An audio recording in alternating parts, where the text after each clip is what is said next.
ஜோதிடத்தை நாடி வந்த அன்பு நேயர்களுக்கு வணக்கமுங்க. எத்தனையோ வீடியோ பார்த்தாலும் இந்த ஒரு வீடியோ உண்மையா கஷ்டப்படுற உங்க வாழ்க்கைய மாற்றப் போகுதுங்க. அப்படி என்ன இந்த வீடியோல இருக்குன்னு தெரிஞ்சுக்கிறதுக்கு முன்னாடி நம்ம சேனலை முதல் முறையா பார்க்குறவங்களா இருந்தா சப்ஸ்கிரைப் பண்ணிக்கோங்க. பெல் பட்டனையும் கொடுத்து ஆல் அப்படிங்கிற ஆப்ஷனை சூஸ் பண்ணிக்கோங்க. அப்பதான் நாங்க போடுற ஒவ்வொரு பதிவும் உங்ககிட்ட வந்து சேருமுங்க. எப்பவுமே ஒரு நல்ல விஷயத்தை தொடங்குவதற்கு முன்னாடி எம்பெருமான் முருகனை மனதார வேண்டிக்கோங்க.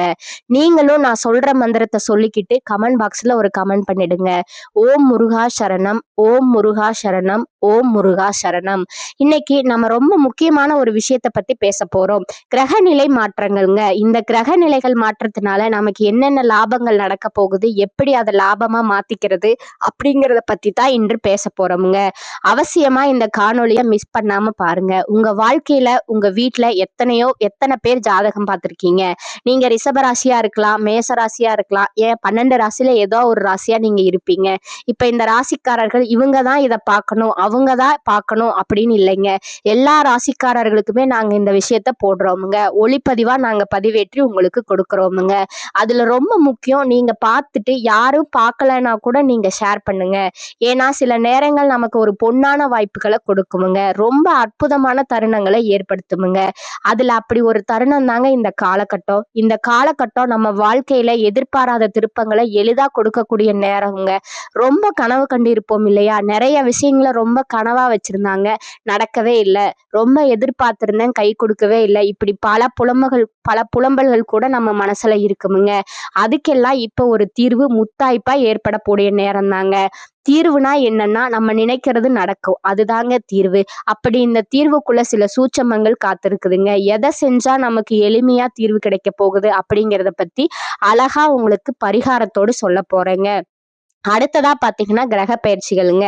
சுக்கிர பகவான், ராகு பகவான், சனி, சூரியன், புதன், செவ்வாய், குரு, கேது பகவான், எல்லா கிரகங்களும் நம்மளை எந்த அளவுக்கு இப்ப பாசிட்டிவா நம்மளுடைய நடப்புகளை கொடுக்க போதுங்கிறத தெளிவுபடுத்துவதற்கான பதிவு தாங்க இது. அதுல முக்கியமா ஒரு 4 கிரகங்கள் நம்மள மிரள வைக்க போகுதுங்க. பாத்தீங்களா? ஆண்டவனுடைய உத்தரவு தாங்க அது. அந்த 4 கிரகங்கள், அதுக்கு நாம என்ன ஸ்ரேயஸ் பண்ணணும், என்ன பரிகாரம் பண்ணணும் அப்படிங்கிறத பத்தியும் உங்களுக்கு தகவலா கொடுக்கிற அரிய சந்தர்ப்பம்ங்க. வாங்க ஒவ்வொரு ராசிக்கும் போவோம். வருமுன் காப்பதுதான் அறிவாளிங்க. வந்த பின் ஒரு விஷயத்தை பார்த்து நொந்து போறவர்கள் ஏமாளி அப்படின்னு சொல்லுவாங்கங்க. என்னைக்குமே ஏமாளியா இருக்காம அறிவாளியா இருக்கணும்னு நினைக்கக்கூடியவர்கள் மிதுன ராசிக்காரர்கள்ங்க. ஆனா என்னைக்கும் இந்த உலகம் அறிவாளியை ஏத்துக்கிட்டு இந்த உலகம் அறிவாளிகளுக்கு பாராட்டு விழா நடத்தி இருக்கு. நம்ம ஏதாவது ஒரு உண்மையை சொன்னாலோ, ஏன் ஒரு அரசாங்கமே செய்ய முடியாததை நம்ம செஞ்சாலோ அவ்வளவு பெரிய பாராட்டெல்லாம் நமக்கு கிடைக்காதுங்க.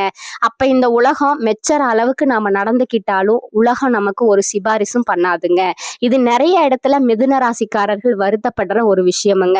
சில பேர் சொல்லுவாங்க, நான் பிறப்புல ரொம்ப அயோக்கியனா இருந்தேன் சார், நான் நல்லவனா பிறக்கிறேன் சார், நான் சில கெட்டதும் பண்ணியிருக்கேன் சார், ஆனா இப்ப நல்லவனா இருக்கிறேன் சார், நான் பொதுவா பிறந்ததுல இருந்தே ரொம்ப நல்லவன் சார், இப்ப ரொம்ப நல்லவனா இருக்கிறேன் சார், நான் பிறந்ததுல இருந்தே ரொம்ப கஷ்டப்பட்டு முன்னேறி இப்ப ஒரு ஸ்திரத்தன்மைக்கு அடைஞ்சிருக்கேன் சார், ஆனா என்னன்னே தெரியல, எங்களை யாருமே ஒரு ரெகக்னைசேஷன் பண்ண மாட்டாங்க, அங்கீகாரம் அவ்வளவு சீக்கிரமா கொடுக்க மாட்டாங்க அப்படின்னு நிறைய மிதுன ராசிக்காரர்கள் சொல்றத கேட்க முடியுதுங்க. உலகம் நல்லவர்களை என்னைக்கும் ஏத்துக்கிறது ரொம்ப கஷ்டமுங்க. நல்லவர்களுடைய செயல் போய் மனிதர்களுடைய மத்தியில பட்டு மனசு பக்குவமாகித்தான் உங்களை ஏத்துக்கிறாங்க. ஆனா ஒருத்தர் உங்களால உதவியை அடைஞ்சிட்டாரு, பணம், பதவி, ஒரு நல்ல விஷயத்த பயன் அடைஞ்சிட்டாருன்னா அவர் உங்களை விட மாட்டாருங்க. அதை அடையிற வரைக்கும் உங்களை தூற்றுவாருங்க. அதுக்கு கவலைப்படாத நெஞ்சம் தான் மிதுன ராசிக்காரங்க. அப்படிப்பட்ட மிதுன ராசிக்கு குரு சப்போர்ட் பண்றாருங்க. உங்களை தலை குனியாம பாத்துக்க போறாருங்க. குரு இப்ப என்ன பண்றாருன்னா, தலை குனியாம, ஒரு மனுஷனுடைய பெரிய பலமே தலை குனியறது இருக்கக்கூடாதுங்க. ஒரு காலகட்டத்துல நம்ம பண்ண தப்பு, நம்மளுடைய கெட்ட விஷயங்களை கூட இப்ப யாராவது தோண்டி எடுக்க முயற்சி பண்ணி நம்மளை ஏதாவது சின்னாபின்னமாக்கலாம்னு கூட யோசிப்பாங்க. நம்ம சின்னதா யோசிச்சிருப்போம், அவன் பண்ணி இருப்பான் கெட்டதா, ஆனா அவனுக்கு அது வெளியில தெரியாதுங்க, அவனே மாட்டிப்பான். புதக்குழியில அவனே போய் மாட்டிப்பாங்க. நீங்க ஒண்ணும் பயப்படாதீங்க. நம்ம யாருக்கும் நேரடியா கெடுதல் பண்ணது கிடையாதுங்க. மறைமுகமா கெடுதல் பண்ணதும் கிடையாதுங்க. மிதுன ராசி ஆனா கெட்ட சகவாசங்கள் நம்ம போய் கலந்திருக்க வாய்ப்பு உண்டுங்க. எப்படின்னா அவன் கெட்டவன்னு தெரியாமலே உள்ள போயிருப்போமுங்க. தெரிஞ்ச பிறகு ஓடி வந்துருவோமுங்க. தலை தெறிக்க வந்துருமுங்க. அங்கதான் சுவாமி நமக்கு இருக்கிறாருங்க. சிவபெருமான் ஏதாவது ஒரு ரூபத்துல உங்க பக்கத்துல விளையாடுவாருங்க. அதனால சில சோதனைகள் வரும்போதெல்லாம் வார்த்தையை விட்டுறாதீங்க. வார்த்தைய ரொம்ப கம்முன்னு பிடிச்சுக்கோங்க.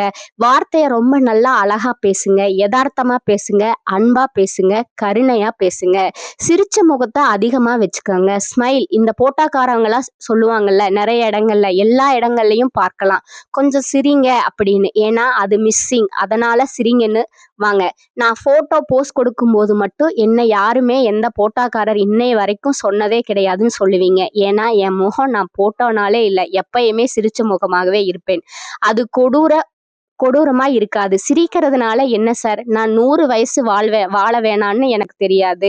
வாழ்ற இந்த நிமிடம் எனக்கு நிம்மதியா இருக்கு. கவலை எல்லாம் இல்லாம இல்ல.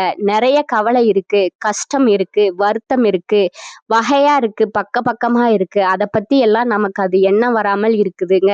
சிரிப்பு சிந்திக்க தெரிந்த மனித குலத்துக்கு சொந்தமான கையிருப்புங்க. அதுவே சிரிப்பு மனுஷனுடைய பெரிய சொத்துங்க. இன்னொருத்தவன் நம்மளை பார்த்து சிரிக்காம இருக்கணும்னா நாம முதல்ல சிரிச்சுக்கணுமுங்க. Stress relief ஆயிடணுமுங்க. இல்லையா மன அழுத்தம் குறைஞ்சிருமுங்க. அப்ப இந்த மன அழுத்தத்தை குரு குறைக்கிறாருங்க. செவ்வாய் பாருங்க, உங்க ராசிக்கு கிரக பலனா பார்க்கும்போது செவ்வாய் உச்சம் பெற்ற வீடுங்க. அவர் ரொம்ப பெரிய பலத்தை உங்களுக்கு கொடுக்கறாருங்க. தெய்வீக ஸ்தானத்தை கொடுக்கறாருங்க. 8ஆம் இடத்துல செவ்வாய் இருக்காருங்க. 8ல செவ்வாய் இந்த 1 2 3 7 8ஆம் இடத்துல இருக்கிறாருங்க. இந்த 8ஆம் இடத்துல மிதுன ராசிக்கு இருக்கும்போது செவ்வாயினால நல்ல பலன்கள் கிடைக்க போகுதுங்க. உடம்புல ஆரோக்கியம், ஐஸ்வர்ய யோகம் இதெல்லாம் ஏற்படுதுங்க. மனக்கசப்புகள் விலகுதுங்க. சில பேருக்கு சில ரொம்ப கஷ்டத்தை ஏற்படுத்தி இருப்பாருங்க சுவாமி. நான் இல்லைன்னு எல்லாம் சொல்லலைங்க. இந்த மனக்கசப்புகள் இப்ப விலகும் பொழுது உறவுகளால லாபம் ஏற்படுமுங்க. நம்ம யார் மேலேயாவது ரொம்ப அக்கறையா இறக்கப்படுவோம், பாவப்படுவோம். பாவமா இருக்குடா உன்னை பார்த்தாதான் அப்படின்னு.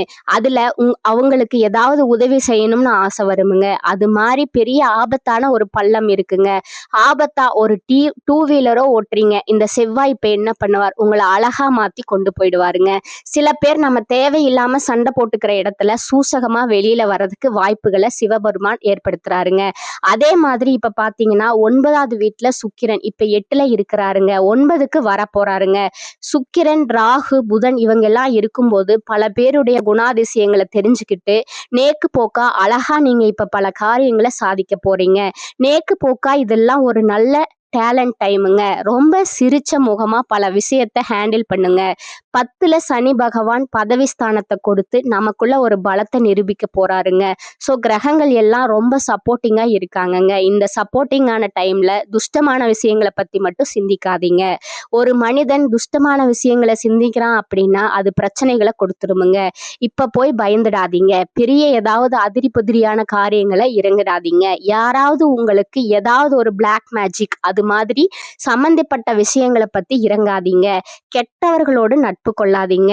எனக்கு அவர் நல்லவருங்க அப்படின்னு சொல்லிட்டு நீங்களே அதுக்கு ஒரு காரணத்தை பூசிக்காதீங்க. உங்களுக்கும் அவர் கெட்டவராக மாறுவதற்கு வாய்ப்பு இருக்குதுங்க. இதை கொஞ்சம் முன் யோசனையா எடுத்துக்கிறது உங்களுக்கு நல்லதுங்க. இந்த காலகட்டத்துல இந்த மிதுன ராசிக்காரர்கள் அவசியம் நீங்க வழிபாடு பண்ணணும் அப்படின்னா நடராஜ பகவானை வழிபாடு பண்ணணுங்க. நடராஜரை யாரெல்லாம் வழிபாடு பண்றாங்களோ, நடராஜரை தரிசனம் பண்றீங்களோ, நடராஜரோட சகஸ்கரநாமம் படிக்கிறீங்களோ, எதிரிகளோட கொட்டத்தை அடக்க முடியுமுங்க. உங்களை யாரும் வாழ விடாம கஷ்டப்படுத்துறாங்களோ அவங்கள நம்ம தடுத்து நிப்பாட்ட முடியுமுங்க. இதை இப்ப பண்றதுக்கு சரியான நேரம்ங்க. பண்ணுங்க. அதே மாதிரி உப்புன்னு சொல்லுவாங்க, கல் உப்பு. அதை உங்க கையில அப்படி பிடிச்சி அதை பிடிக்கும் போது உங்களுக்கு வலிக்கணுமுங்க. அப்படி பிடிச்சி நல்ல ஒரு புடி உப்பு வீட்டு பெண்கள் செய்யறது ரொம்ப நல்லதுங்க. மிதுன ராசிக்காரர்கள் வீட்டுல இருந்தீங்கன்னா உங்க வீட்டு பெண்கள்கிட்ட சொல்லி செய்யுங்க. இல்ல நீங்களே மிதுன ராசி செய்யலாமுங்க. கல் உப்பை கையில எடுத்து தலைய 3 தடவை இப்படி சுத்தி ஒரு பக்கெட் தண்ணியில போட்டுருங்க. காலையில காலையிலயும் நைட்லயும் போடணுமுங்க. காலையில எடுத்து ஓடுற தண்ணியில அத விட்டுடுங்க. உங்க திருஷ்டி எல்லாம் விலகிடுமுங்க. எங்க வெளியில போயிட்டு வந்தாலும் வீட்டுக்குள்ள வரும்போது கால அலம்பிட்டு உள்ள வாங்க. மிதுன ராசிக்காரர்கள் இந்த நேரத்துல நரசிம்மமூர்த்திய வழிபாடு பண்றது ரொம்ப விசேஷமுங்க. லட்சுமி நரசிம்மர் துதின்னு இருக்குங்க. வாய்ப்பு கிடைச்சதுன்னா படிங்க. அதுவும் வெள்ளிக்கிழமை லட்சுமி நரசிம்மர் துதி படிச்சீங்கன்னா கடன் அடையுமுங்க. யாருக்கும் கை கட்டி நிக்க வேண்டிய அவசியம் இருக்காதுங்க. லட்சுமி நரசிம்மர் யதார்த்தத்தை உணர வச்சு நம்மளை உயர்த்துவாருங்க. செஞ்சு பாருங்க, நல்ல விஷயமுங்க. தெய்வ அனுகிரகம் பரிபூரணமா மிதுனத்துக்கு உண்டாகுமுங்க. மிதுனம் அதிர்ஷ்ட வாய்ப்புகள் தேடி வரும் காலகட்டமா இது இருக்குதுங்க. ராசி அதிபதி புதன் அஸ்தமஸ்தானத்துல சஞ்சரித்து தனவாக்கு குடும்பஸ்தானத்தை பாக்குறாருங்க. பணம் சம்பாத்தியத்திலும் குடும்ப தேவைகளை நிறைவு செய்வதிலும் கவனம் செலுத்துவீர்கள். வீடு, வாகனம், சொத்து, திருமணம், புத்திர பிராப்தம் போன்றவற்றின் மூலம் நல்ல செய்திகள் கிடைக்கும். புதிய உத்தியோக வாய்ப்புகள் உங்களை தேடி வரும். உயர் அதிகாரிகளின் ஆதரவு கிடைக்கும். கூலி தொழிலாளிகளுக்கு ஒப்பந்த வேலை கிடைக்குமுங்க. திடீர் அதிர்ஷ்டம், திடீர் பணவரவு கிடைக்க வாய்ப்புள்ளதுங்க. பண்டிகை கால விடுமுறை பயனுள்ளதாக அமையுமுங்க. எதிர்பாராத பண வரவுகளால் கையிருப்பு சேமிப்பு உயருமுங்க. சில மறைமுக எதிர்ப்புகள் போட்டிகளை சந்திக்க நேர்ந்தாலும் வெற்றி நிச்சயமுங்க. அரசு வகையில் எதிர்பார்த்த சலுகைகள் கிடைக்குமுங்க. குடும்ப விஷயங்களில் மற்றவர்கள் தலையிடுவதை புறக்கணிக்கவுமுங்க. அவள் பாயாசம் படைத்து மகாவிஷ்ணுவை வழிபடுவது உங்களுக்கு நன்மையை தருமுங்க. இனி வரக்கூடிய காலங்கள்ல சுலபமா முடிந்துவிடும் நினைக்கிற காரியம் கூட கொஞ்சம் தாமதமாகலாமுங்க. ராசிக்கு 8ல சஞ்சரிக்கும் ராசி அதிபதி புதன் மனதில் இருந்த கவலையை போக்கி நிம்மதி தருவாருங்க. அரசு மூலம் நடக்க வேண்டிய காரியங்கள்ல சாதகமான பலன் கிடைக்கலாமுங்க. வெளியூர் பயணம், அதன் மூலம் அலைச்சல் உண்டாகலாமுங்க. தொழில் வியாபாரம் தொடர்பான காரியங்கள் அலைச்சலுக்கு பின் நடந்து முடியுமுங்க. தேவையான பண உதவி சற்று தாமதமா கிடைக்கலாமுங்க. தொழில் தொடர்பா எதிர்பார்க்கும் உதவி கிடைக்குமுங்க. உத்தியோகத்துல இருப்பவர்களுக்கு மேலதிகாரிகளோட ஆதரவு கிடைக்குமுங்க. அவர்களை அனுசரித்து செல்வது நன்மையை தருமுங்க. கணவன் மனைவிக்கு இடையே அனுசரித்து செல்வதன் மூலம் குடும்பத்துல மகிழ்ச்சி ஏற்படுமுங்க. வீடு, வாகனம் தொடர்பான செலவுகள் ஏற்படலாமுங்க. பெண்களுக்கு எதிலும் கூடுதல் கவனத்துடன் செயல்படுவது நல்லதுங்க. கலைத்துறையினருக்கு போட்டிகள் நீங்குமுங்க. அரசியல் துறையினருக்கு வாழ்க்கை தரம் உயர எடுக்கும் முயற்சிகள் கைகூடுமுங்க. மாணவர்களுக்கு கல்வியில் கூடுதல் கவனம் தேவைங்க. ஒரு முறைக்கு 2 முறை பாடங்களை படிப்பது நல்லதுங்க. நீண்ட நாட்களா எதிர்பார்த்திருந்த நல்ல தகவல் வந்து சேருமுங்க. உடல் ஆரோக்கியம் மேம்படுமுங்க. பண வரவு அதிகரிக்குமுங்க. எதிர்பாராத செலவுகளும் ஏற்படுமுங்க. குடும்ப விஷயத்தில் மற்றவர்கள் தலையிடுவதை அனுமதிக்காதீர்கள்.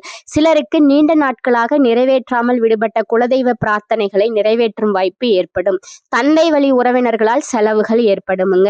அலுவலகத்துல உற்சாகமா உங்கள் பணிகளை செய்வீர்கள். ஒரு சிலருக்கு இருக்கும் இடத்திலிருந்து வேறு ஊருக்கு மாறுதல் கிடைக்குமுங்க. வியாபாரத்துறையில் இருப்பவர்களுக்கு வியாபாரத்தை விரிவுபடுத்த நினைப்பவர்கள் அதற்கான முயற்சிகளை தொடங்கலாமுங்க. விற்பனையும் லாபமும் அதிகரிக்குமுங்க. சக வியாபாரிகளுடன் இணக்கமான உறவு ஏற்படுமுங்க. குடும்பத்தை நிர்வகிக்கும் பெண்களுக்கு செலவுகள் கூடுதலால் சற்று சிரமப்பாடு ஏற்படுமுங்க. உறவினர்கள் அனுசரணையாக இருப்பார்களுங்க. அடுத்ததா உங்களோட நட்சத்திர பலன்களை பார்க்கலாமுங்க. முதலாவது மிருகசீரிஷம் 3, 4ஆம் பாதங்கள்ங்க. இந்த காலகட்டத்துல தங்கள் நிலையை கருத்தில் கொள்வதோடு வாழ்க்கை துணையின் ஆரோக்கியத்திலும் கவனம் செலுத்தணுமுங்க. வழக்குகள் வெற்றியை தருமுங்க. புதிய வீடு கட்டும் முயற்சி நிறைவேறுமுங்க. வாகனம் வாங்குவீர்கள். வாடிக்கையாளர்களோட வருகை அதிகரிப்பதால வியாபாரங்களோட லாபம் பெருகுமுங்க. முயற்சிகள் அனைத்தும் வெற்றியாகுமுங்க. சக ஊழியர்களால அனுகூலம் உண்டாகுமுங்க. இரண்டாவதா பாத்தீங்கன்னா திருவாதை நட்சத்திரக்காரங்கள் இந்த காலகட்டத்துல புதிய முயற்சிகளை நன்கு ஆலோசித்த பிறகே செயல்படுத்தணுமுங்க. கூட்டாளிகளும் நண்பர்களும் அனுசரணையாக இருப்பார்களுங்க. கடன் கொடுக்காமல் முடிந்தவரை தவிர்க்கவுங்க. பழைய கடன்களை சீரிய முயற்சியின் பேரில் படிப்படியா திருப்பி செலுத்தி விடுவீர்களுங்க. வியாபாரத்துல நூதன யுக்திகளை புகுத்தி லாபத்தை பெருக்குவீங்க. வங்கிகளிடமிருந்து எதிர்பார்த்த கடன் மானியத்துடன் கிடைக்குமுங்க. மனசோர்வு நீங்கி எதையும் சாதிக்கும் அளவுக்கு தன்னம்பிக்கையுடன் நிகழ்வீர்கள். பழைய பாக்கிகள் வசூலாகுமுங்க.